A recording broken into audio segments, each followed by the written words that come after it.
this morning, how a tragedy became a life-saving crusade.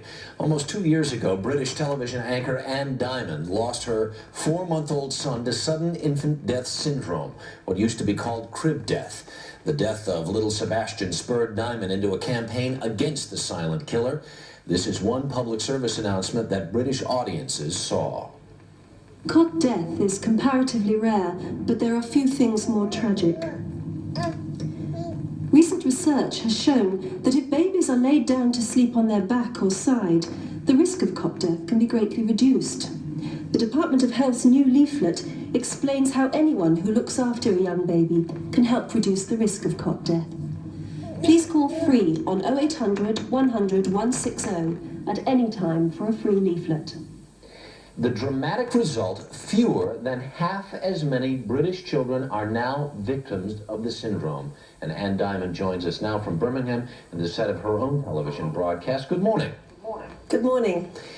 Tell me first, what did you know about cot death or sudden infant death syndrome before it happened to you? Very little. I'd done a few interviews about it in my job as a TV presenter, but I knew as much as I think nearly anybody knew in Britain, which was that it was a silent killer. It killed 2,000 babies a year in the UK, and that nobody knew anything very much more about it. It was a terrible tragedy, and that was it. We had to live with it. Before we talk about the public service campaign and what you have done and what has changed these statistics so dramatically, what was your own first instinct? What goes through your mind and through your soul when a tragedy like that hits? Well, you go numb. It's a bit like appearing in somebody else's movie.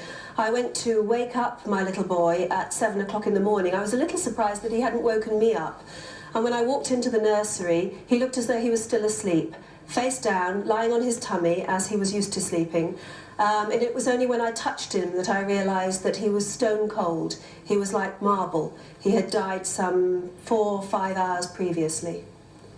When you found out then that it was crib death, you also found out that in other countries, people were aware that there were ways to put babies down to sleep at night that are different and can dramatically change the incidences of crib death. Tell us about that. What staggered us so much, my husband Mike and myself, was that when Sebastian died, we were told that it was a terrible tragedy, but we must get over it, we must be very brave and go ahead and have another baby, as though his life could just be replaced like that. We railed against that, we couldn't believe it. And it was only some weeks later, and by sheer accident, that we found out that research was going on, both in New Zealand and in a part of the country here in Bristol. Research was going on which actually showed that babies who lie on their stomachs are more prone to crib death than babies who lie on their backs or their sides. And this research was quite good and overwhelming and had been going on for some time.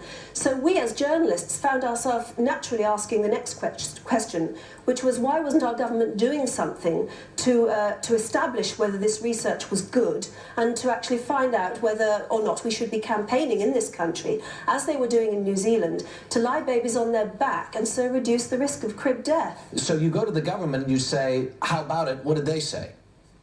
Actually, we went to New Zealand first to make a documentary about what they were doing there, and to Bristol, to a very pioneering doctor there called Peter Fleming, who has been in the States doing lectures now on his work.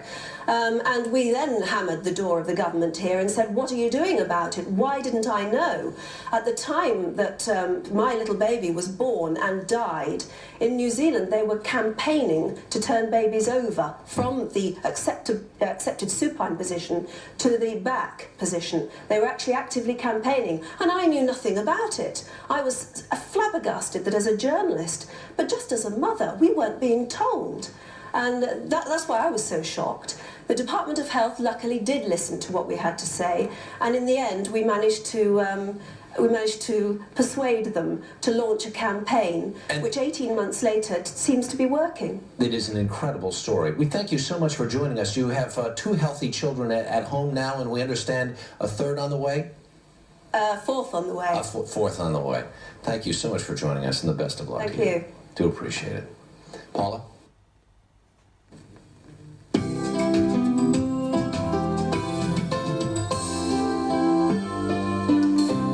this morning, Yugoslavia, a year since the war.